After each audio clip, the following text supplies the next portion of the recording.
नमस्कार बच्चों, कैसे हैं आप सब। आशा करती हूँ आप सभी अच्छे होंगे, स्वस्थ होंगे, खुश होंगे और अपनी पढ़ाई भी अच्छे से कर रहे होंगे। तो जैसा कि आप सभी जानते हैं, मैं हूँ आपकी हिंदी की अध्यापिका और मैं स्वागत करती हूँ आप सभी का आईसीटी वर्चुअल क्लासरूम में। और आज हम यहाँ पर एकत्रित हुए हैं पढ़ने के लिए क्लास 9 की हिंदी। क्लास 9 की हिंदी में हम पढ़ रहे थे अपने लास्ट सेशन से ही चैप्टर मेरे संग की औरतें। ये जो चैप्टर है लिखा गया है मृदुला गर्ग जी द्वारा। तो यहाँ पर मृदुला गर्ग जी ने अपनी चार जो पीढ़ियों से जो चार पीढ़ियों की जो महिलाएं हैं उनके बारे में बताया है, जैसे कि उनकी परदादी, उनकी दादी, उनकी माँ और वो खुद। और इस तरह से ये जो चार पीढ़ी की महिलाएं हैं इनकी सोच के बारे में बताया है कि किस तरह की इनकी सोच है, किस तरह की इनकी विचारधारा है, किस तरह का इनका रहन सहन है। और सबसे मेन पार्ट इनका जो यहाँ पर बताया गया है वो है कि किस तरह से ये चारों महिलाएं लीक से हटकर सोचती थी, यानी कि उस समय से भी, जैसे इनकी नानी, इनकी परदादी, इनकी दादी, इनकी खुद की माँ और लेखिका। तो लेखिका कहती है कि कैसे ये लीक से हटकर, यानी कि एक भेड़ चाल में ना चलकर, एक जिस तरह से उस समय पर महिलाओं की सिचुएशन थी, उन सारी चीजों को ना झेल कर, ना एक्सेप्ट कर, अपने जीवन को अपने तरीके से जीने के लिए इन्होंने सोचा और अपने तरीके से जिया। और ऐसा नहीं है कि उन्होंने समाज के बारे में नहीं सोचा या समाज के लिए कोई काम नहीं किया। हर चीज उन्होंने की है, लेकिन फिर भी उन्होंने कुछ ऐसा किया जो उन्हें लीक से हटकर दिखाता है। तो काफी सारी बातें हमने यहाँ पर पढ़ दी थी। चैप्टर लगभग जो है हमारा कंप्लीट ही होने वाला था। तो जो हम चैप्टर का लास्ट जो पार्ट हमारा शेष रह गया था उसको हम एक बार यहाँ पर रिवाइज करेंगे, पढ़ेंगे। क्योंकि शेष भाग जो चैप्टर का था वो हम नहीं पढ़ पाए थे, तो उसको एक बार पढ़ेंगे, फिर पार्ट से जुड़े हुए प्रश्न उत्तर करके आज हम इस चैप्टर को यहाँ पर क्लोज करने वाले हैं, इस चैप्टर को कंप्लीट करने वाले हैं। तो बिल्कुल रेडी हो जाइए। देखिए, काफी सारी चीजें हैं जो इस पार्ट के बारे में आप जान चुके हैं ऑलरेडी पहले से ही 2 सेशन से। अब लास्ट एंडिंग हमारे इस चैप्टर की है। तो यहाँ पर लेखिका काफी सारी बातें अपने परिवार की, अपनी फैमिली की, अपनी नानी की, अपनी दादी की, अपनी माँ की हमारे साथ शेयर कर चुकी है। और साथ ही वो अपने परिवार के लोगों अपने परिवार के लोगों की यानी कि उनकी जो बहनें हैं उनके बारे में भी वो यहाँ पर हमसे बात कर चुकी हैं।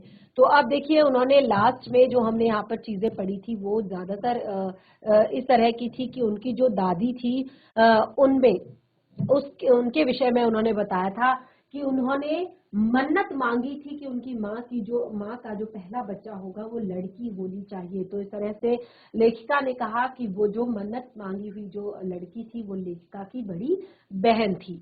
और इस तरह से यहाँ पर लेखिका ने काफी सारी चीजें बताई अपनी फैमिली के बारे में। और अंत में उन्होंने यहाँ पर बताया कि किस तरह से जो उनके परिवार में मन्नत के नतीजन, यानी कि लेखिका कहती है, खैर मैं अपनी नहीं, उन अदेवियों की बात कहना चाहती हूँ जो परदादी के मन्नत के नतीजन धरती पर आई थी और लेखक नहीं बनी। यानी कि उनके परिवार में उनकी बड़ी बहन, वो खुद, और साथ ही आगे उनकी जो 2 बहनें थी, और वो केवल लेखक नहीं बनी, उसके बाद जो उनकी एक बहन थी और एक भाई था, वो दोनों लेखक बने। तो इस तरह से यहाँ पर लेखिका मृदुला गर्ग जी कहती हैं कि खैर मैं उन अदेवियों की बात कहना चाहती हूँ जो परदादी की मन्नत का नतीजन धरती पर आई थी और लेखक नहीं बनी। जो बनी उन्हें सांस लेने की जरूरत कुछ ज्यादा हो। समझ में आता है, जैसे मेरे पिताजी ने एक बार मंजुल से कहा था, कोई दम नहीं घुटता, सांस लेने की जरूरत ही ज्यादा है। पर यहाँ तो हम शेर तो गैर लेखिका बहने सवा शेर। लेखिका यहाँ पर बताती है कि हम शेर, तो जो गैर लेखिका बहनें हैं यानी कि जो लिखती नहीं है वो सवा शेर है। और चौथी नंबर वाली रेणु का आलम तो यह था कि गर्मी की दोपहरी में स्कूल से वापसी पर जब गाड़ी उससे छोटी बहन अचला को बस अड्डे पर लेने जाती थी। देखिए, उन्होंने बताया था कि कैसे उनकी बहन जो है गर्मी में धूप में तपते हुए वो घर पर आया करती थी। जैसे एक तरह से वो कहती थी कि अपने जीवन में जितने ज्यादा से ज्यादा तुम एक तरह से जितने ज़्यादा से ज़्यादा कष्ट तुम सहोगे उतने ज़्यादा तुम निखरोगे। तो वो कहती हैं कि हम तो लेखक थे ही, हम तो शेर थे ही, लेकिन वो हमसे भी ज़्यादा बढ़कर निकली, वो सवा शेर निकली। वो केवल और केवल वो लेखिका नहीं थी। तो इस तरह से यहाँ पर बताते हैं कि पिताजी की खुशी के लिए पास होने लायक नंबर लाकर सच बोलने में वो आगे थी। लेखिका कहती है कि वो पढ़ने में बहुत ज्यादा अच्छी नहीं थी, बस पास होने लायक वो नंबर लाती थी, और माँ से भी 2 कदम आगे थी वो सच बोलने में। और गनीमत है कि आधा समय उसके सच सुनकर लोग सोचते हैं कि वह मजाक कर रही होगी, इसीलिए वह बिना मेहनत लोगों को हंसाए रख लेती है। आज भी उसे कोई इत्र भेंट करता है तो वो कहती है नहीं चाहिए, क्योंकि मैं तो नहाती हूँ। तो इस तरह से यहाँ पर लेखिका अब अपनी तीसरे नंबर की बहन के बारे में बताती है। वो कहती है कि वो पढ़ने लिखने तो जाती थी, पर खुद पढ़ने से ज्यादा उसकी दिलचस्पी औरों को पढ़ाने में रहती थी। उसके शागिर्द के अंक उससे ज्यादा आते थे, क्योंकि उसका जो मोटिव था वो परीक्षा में अंक लाना नहीं था, उसका था कि वो कैसे दूसरों को पढ़ाए। तो इस तरह से उसके पढ़ाए हुए बच्चों के नंबर ज्यादा अच्छे आ जाते थे और उनके कम। तो वो कहती है लेखिका कि पर अपने यहाँ सब चलता था। उसकी शादी का वक्त आया तो उसने एक नजर में लड़का पसंद करके ऐलान कर दिया कि शादी करेगी तो उसी से। मुश्किल यह थी कि हमारे माँ बाप ही नहीं, खुद लड़का भी उसके इस निर्णय से वाकिफ नहीं था। यानी कि उसने बिल्कुल भी एक तरह से नहीं सोचा अपनी शादी के विषय में। लेकिन लेखिका कहती है कि पर उसका कहना था कि वह जो सोच लेती है उसे करके रहती है। तो उसकी शादी उसी लड़के से हुई, कोई मुश्किल पेश नहीं आई। आती क्यों? क्योंकि उसने कहा था, मैंने पहली मुलाकात में ही उसे बतला दिया था कि मैं जो सोच लेती हूँ वो होकर रहता है। तो उसने बात आगे खींची ही नहीं, पहली मुलाकात में ही हथियार डाल दिए। तो इस तरह से तीसरी बहन के बारे में भी उन्होंने बताया। अब लेखिका कहती है कि हम में से सबसे छोटी बहन अचला काफी दिनों तक कुछ कम खिसकी मालूम पड़ती रही। पिताजी का कहा मानकर पहले अर्थशास्त्र किया, फिर पत्रकारिता में दाखिला लिया, ढंग से पढ़ाई की, पास हुई, फिर पिताजी की पसंद से शादी भी कर ली। यानी कि उसने वो अच्छे से पढ़ाई की, पास हुई और अपने पिताजी की पसंद से शादी भी की, पर उसके आगे लीक पर नहीं चल पाई। यानी कि जो उसके आगे अभी तक सब कुछ ठीक था, सब कुछ ठीक से हो रहा था, सारी चीजें जो उसके पिताजी ने कही, चाहे पत्रकारिता हो, अर्थशास्त्र हो, शादी हो, वो सारी चीजें उसने की, लेकिन उसके बाद वो फिर उस लीक पर नहीं चल पाई। यानी कि जो एक नियम बना आ रहा है किसी भी महिला के लिए, तो अब वो भी लीक से हटने लगी। तो उन्होंने क्या किया उस लीक से हटने के बाद? अब वो कहती है, घर बार में घर बार में मन ज्यादा रुचा नहीं, और मंजुल और मेरी तरह उम्र के 30 बरस पार करते ही लेखन का रोग लगा लिया। और उसने भी अपने परिवार या घर बार में ज्यादा मन नहीं लगाया। जैसे कि लेखिका की माँ के विषय में उन्होंने यहाँ पर बताया था कि वो एक पारिवारिक महिला बिल्कुल भी नहीं थी। यानी कि उन्होंने कभी भी अपने परिवार, अपने बच्चों, अपने पति के बारे में नहीं सोचा, कभी भी उनके एक तरह से परिवार के विषय में नहीं सोचा। तो उन्होंने अपनी बहन मंजुल के लिए बताया, यहाँ पर अचला के बारे में बताया कि मंजुल और मेरी तरह उन्होंने भी लेखन का जो रोग है वो लगा लिया। तो इस तरह से लेखिका आगे कहती हैं कि तलाक के कगार पर खड़ी हो, यानी कि वो कहती है कि हमने शादियां भी की, यानी कि हमने शादियां भी की, और का मतलब इस तरह की शादियां रही कि कई बार शादियां जो है डिवोर्स के नतीजे पर भी आ गई, यानी कि डिवोर्स तक भी बात आ गई, पर कगार तोड़कर डूबी नहीं। लेकिन हमने ये सारी चीजें मैनेज की, ये सारी चीजें संभाली, हमने कभी भी वो कगार नहीं तोड़ी, यानी कि वो सीमा नहीं लांगी। यानी कि तलाक की कगार पर उनकी फैमिली आ गई थी, क्योंकि वो ज्यादातर टाइम अपना पढ़ने लिखने में और अपने लेखन में बिताती थी। तो इस तरह से परिवार नहीं चला पा रही थी अच्छे से। लेकिन वो कहती हैं कि उसके बावजूद भी जब बात डिवोर्स तक पहुंच गई तो हमने वहां पर भी एक तरह से सीमा को नहीं लांगा, उस कगार को नहीं तोड़ा, यानी कि डिवोर्स नहीं होने दिया, वो सारी चीजें निभाई।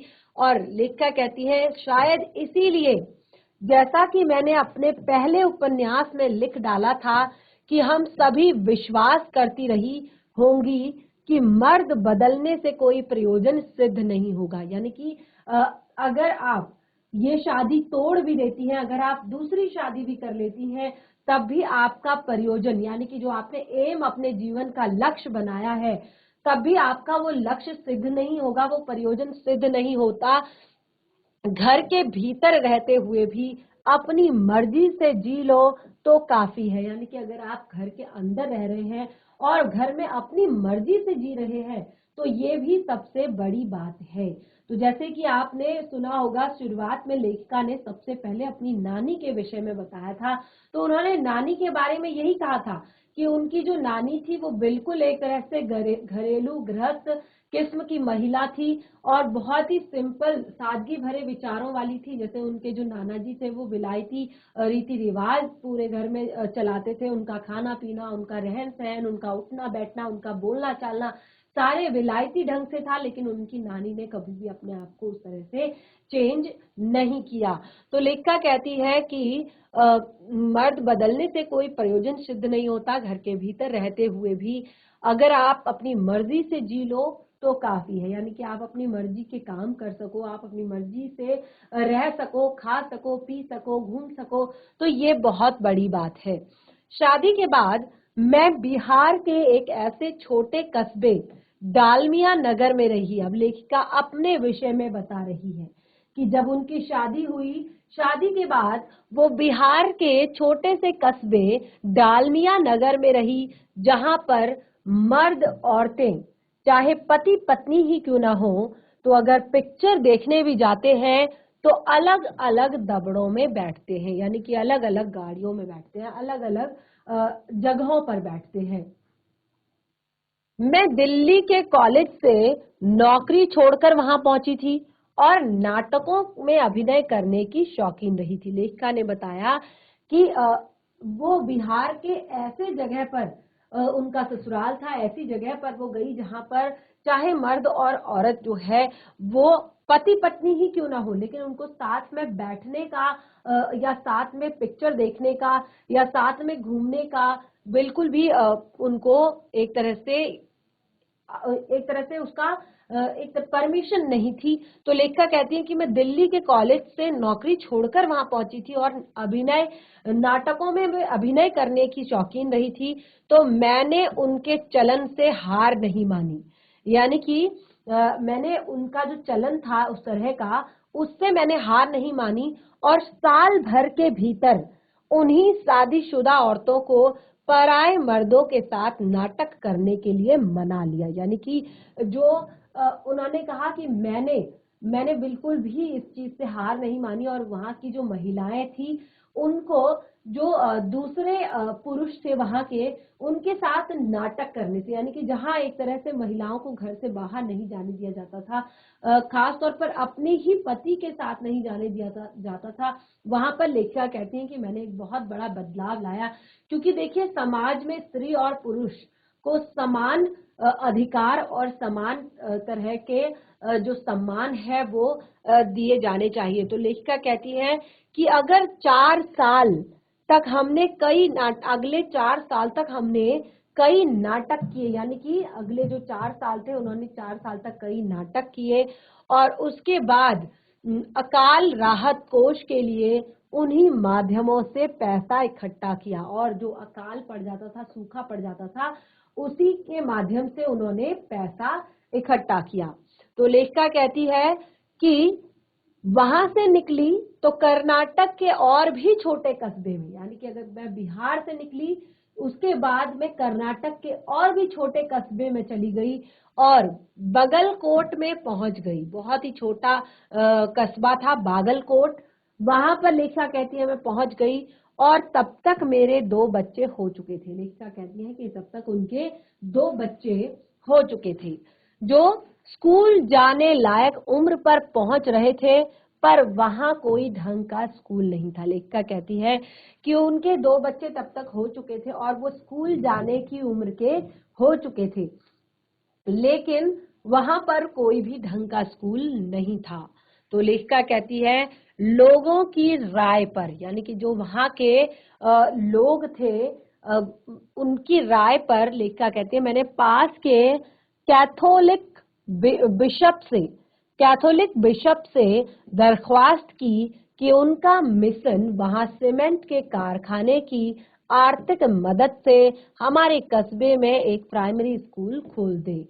यानी कि उनका सीमेंट का कारखाना था और वो उनकी मदद करके वहां पर एक प्राइमरी स्कूल खोल सकते हैं। पहले तो उन्होंने कहा चूंकि उस प्रदेश में क्रिश्चियन जनसंख्या कम थी इसीलिए वो वहां स्कूल खोलने में असमर्थ थे।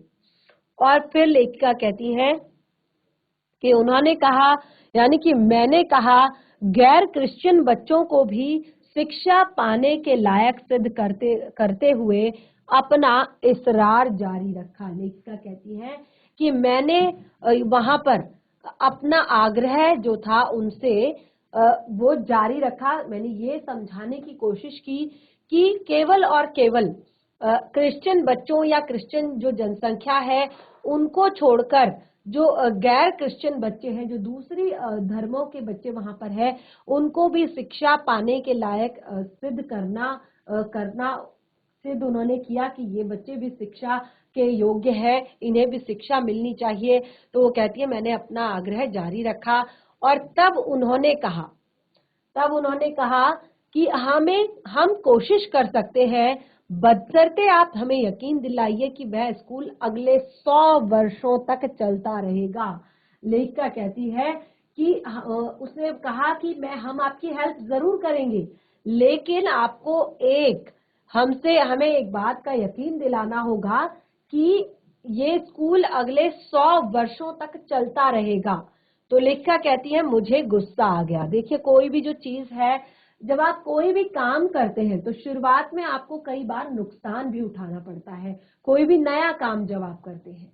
तो देखिए इस तरह से लेखिका उनसे बिल्कुल भी उन्हें कमिटमेंट नहीं दे सकती थी, उन्हें बिल्कुल भी एक तरह से यकीन नहीं दिला सकती थी कि ये स्कूल 100 वर्षों तक चलेगा, क्योंकि प्राइवेट स्कूल वहां पर खोलना चाहती थी लेखिका। और ऐसे में वहां पर कई जो लोग हैं वो उस लेवल के नहीं थे कि बच्चों को इस तरह के स्कूलों में पढ़ा सके। तो ये एक बहुत बड़ा चैलेंजिंग था, लेकिन बहुत जरूरी था उस क्षेत्र में एक स्कूल का खुलना। तो लेखिका कहती है मुझे गुस्सा आ गया।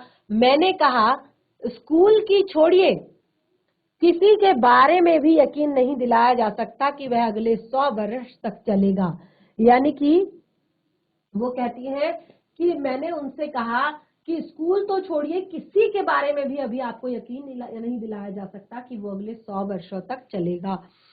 तब लेखिका कहती है कि वे भी गुस्सा खा गए, यानी कि उनको जो गुस्सा आया था वो भी उन्होंने अपने अंदर समेट लिया और बोले खुदा का लाख शुक्र है कि बच्चों के न पढ़ लिख सकने से, एक तरह से उन्होंने बोला कि वो जो स्कूल था वो खुद अंग्रेजी, हिंदी, कन्नड़ 3 भाषाएं पढ़ाने वाला था, क्योंकि कर्नाटक में था।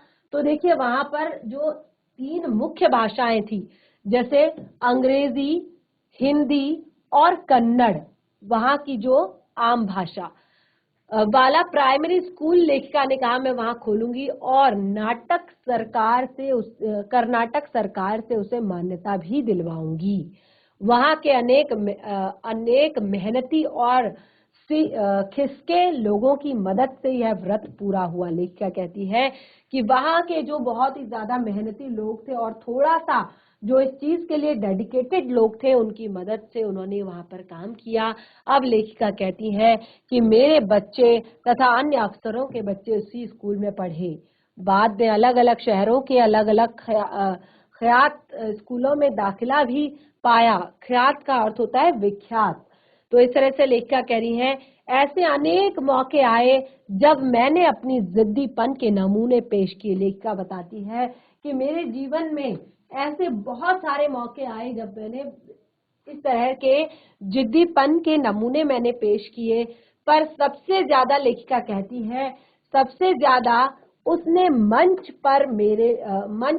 पाया और मेरे लेखन में। लेखिका कहती है इस जिद्दीपन ने सबसे ज्यादा जो मंच पाया है, यानी कि जहां पर ये सबसे ज्यादा मेरा जिद्दीपन है वो है मेरे लेखन में, जो शुरू से अब तक लीक से खिसका अपनी राह खुद तलाश रहा है। यानी कि जो शुरू से अभी तक लीक से हटा हुआ है और अपनी राह खुद तलाश रहा है। पर सब कुछ कर लेने पर भी मैं अपनी छोटी बहन रेणु के मुकाबिल नहीं पहुंच सकती। लेखिका आप बताती है कि मैं इतना सब कुछ करके भी अपनी छोटी बहन रेणु के मुकाबले नहीं पहुंच सकती, अपनी बहन के मुकाबला नहीं कर सकती। वो कहती हैं कि 1950 के अंतिम दौर में एक रात दिल्ली में एक साथ 9 इंच बारिश हो रही थी। दिल्ली की खासियत यह रही है कि थोड़ा पानी बरसते ही वहां के नाले परनालों में बाढ़ आ जाती है, पुलों के नीचे पानी भर जाता है, तमाम यातायात ठप हो जाता है। इसी कामयती बारिश के बाद सरकारी दफ्तरों के पहले तल्लों से फाइलें पानी में तैर आई थी। अगली सुबह किसी तरह का कोई वाहन सड़क पर नहीं निकला था। जाहिर है कि रेणु के स्कूल की बस भी उसे लेने नहीं आई होगी। रेणु ने कहा, कोई बात नहीं, मैं पैदल ही चली जाऊंगी। सबने समझाया, स्कूल बंद होगा, मत जाओ। उसने कहा, आपको कैसे पता? तो लेखिका कहती है, इस सवाल का माकूल यानी कि मुनासिब या सही जो होता है जवाब किसी के पास भी नहीं था। हमारे यहाँ फोन जरूर लगा हुआ था, स्कूल में भी रहा होगा, पर बारिश के चलते वह ठप पड़ा हुआ था। तो रेणु अकेली पैदल स्कूल चल दी।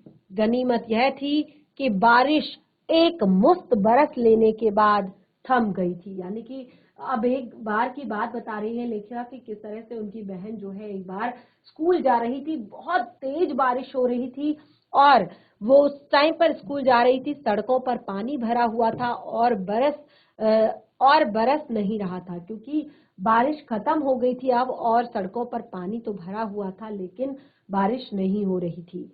चौकीदार रेणु को देखकर दंग रह गया। जो वहां का चौकीदार था वो रेणु को देखकर दंग रह गया, पर रेणु को कोई मलाल नहीं था कि वह वापस 2 मील चलकर घर पहुंच गई।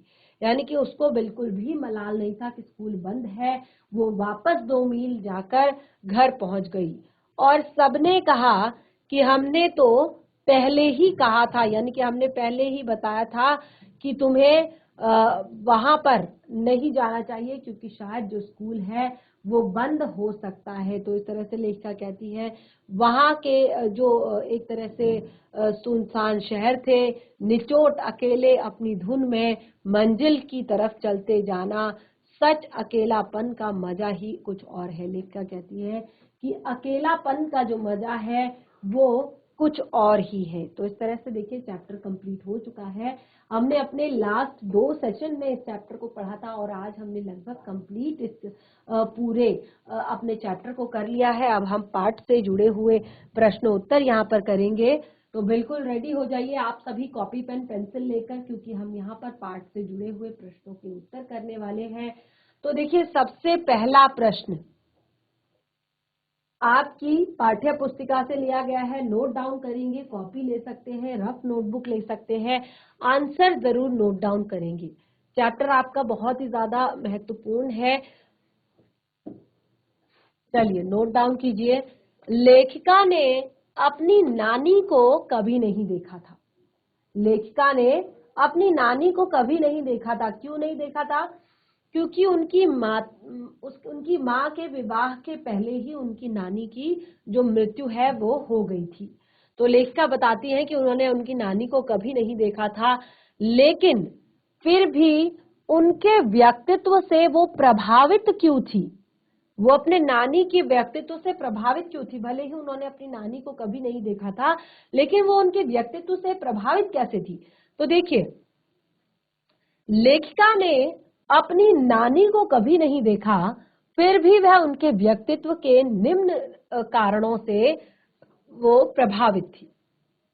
जैसे लेखिका की जो नानी थी वो अपनी बेटी का विवाह एक क्रांतिकारी यानी कि एक क्रांतिकारी से करने की इच्छुक थी और इसीलिए नानी ने अपने जीवन के अंतिम दिनों में प्रसिद्ध क्रांतिकारी प्यारे लाल शर्मा से भेंट की। जैसे कि उन्होंने अपने जीवन में कभी भी किसी भी बाहर के व्यक्ति से बात नहीं की, अपना जीवन जो है बिल्कुल सादा जीवन और उच्च विचार उन्होंने अपने जीवन में रखी।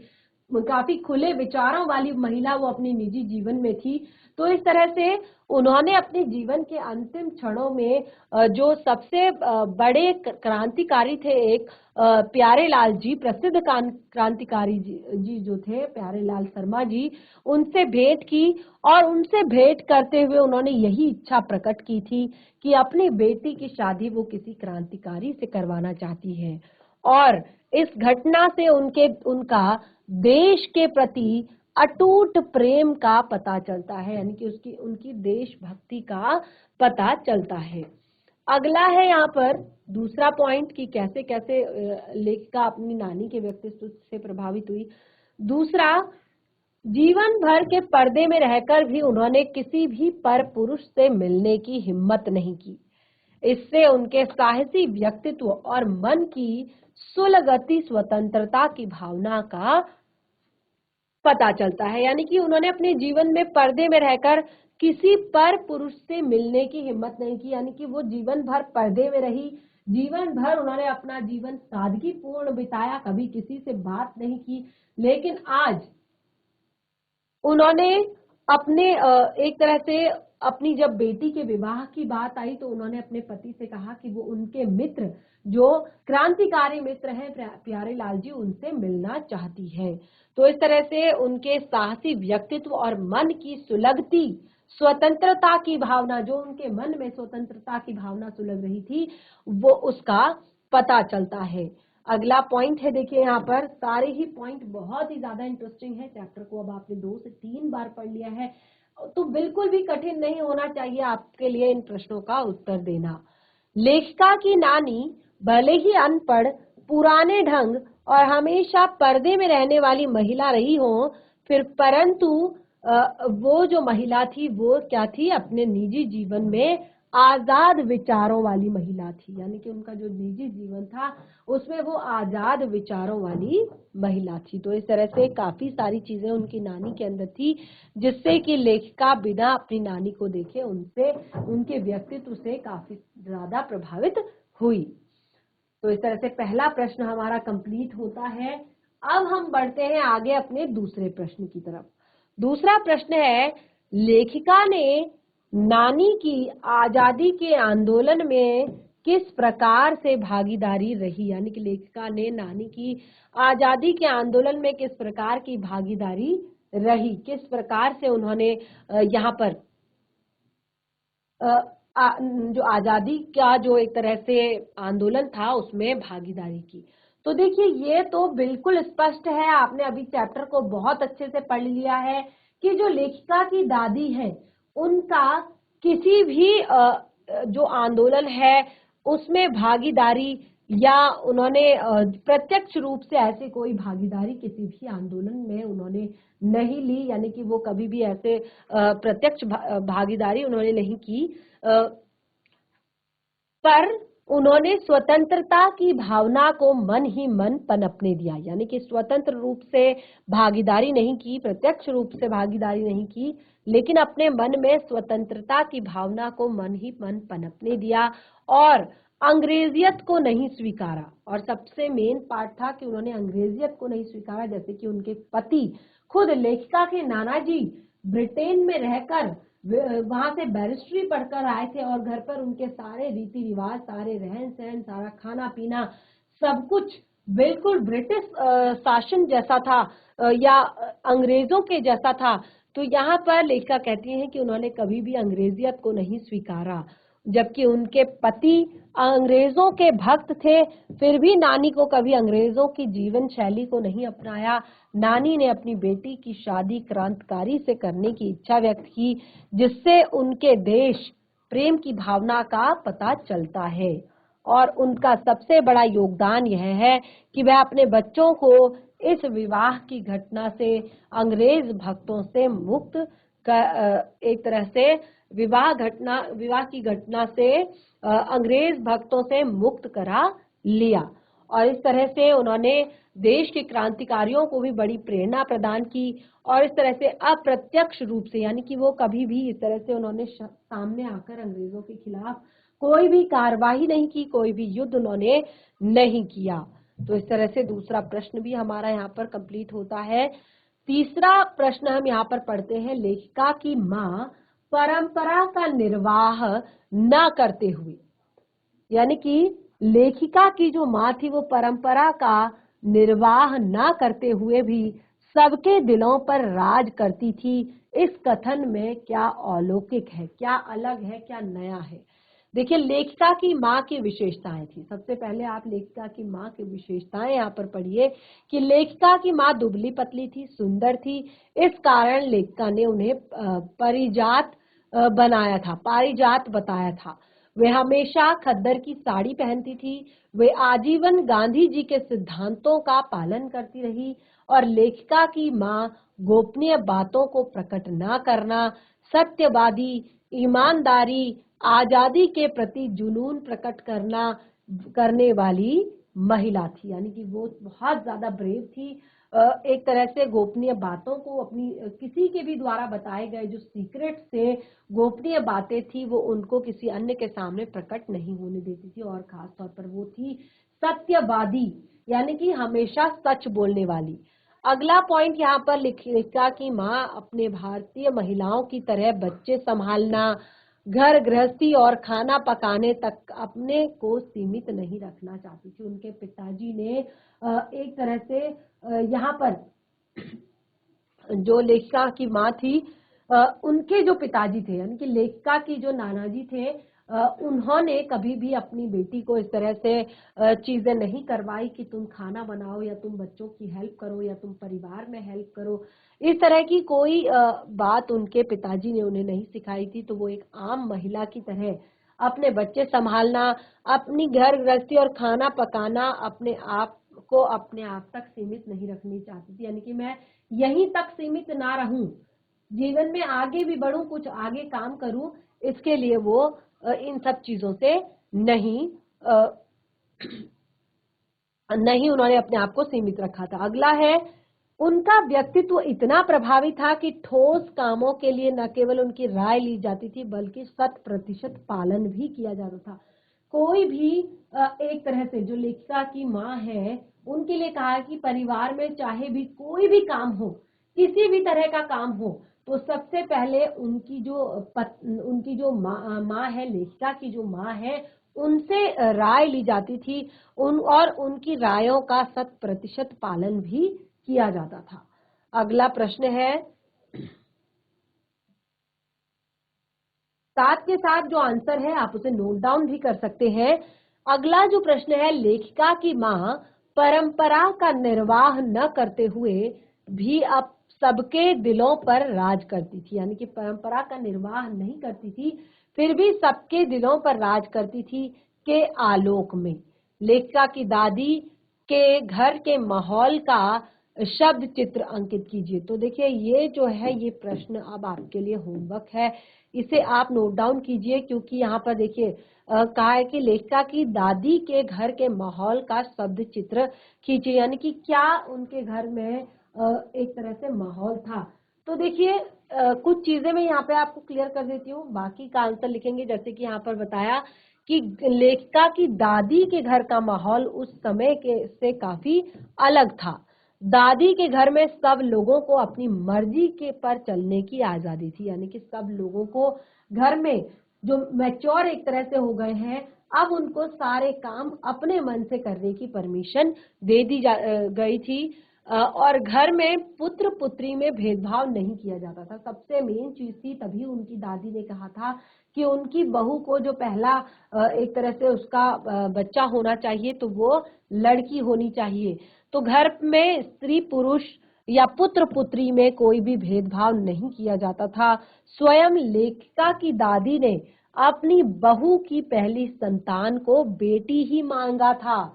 ऐसा हो सकता है कि खास तौर पर जो दादियां होती है या जो नानियां होती है या पर दादी होती है, तो वो हमेशा और हमेशा चाहती हैं कि पहली संतान जो हो वो बेटा ही हो, यानी कि उनके परिवार का एक तरह से उनके कुल को चलाने वाला व्यक्ति हो। लेकिन उनकी दादी जो थी उनके विचार बिल्कुल अलग थे, वो बिल्कुल अलग तरह से सोचती थी और उन्होंने घर में पुत्र पुत्री में भेदभाव नहीं करने दिया किसी को भी, और स्वयं भी स्त्रियों को उचित सम्मान देने वाला और एक तरह से साहित्यिक थी।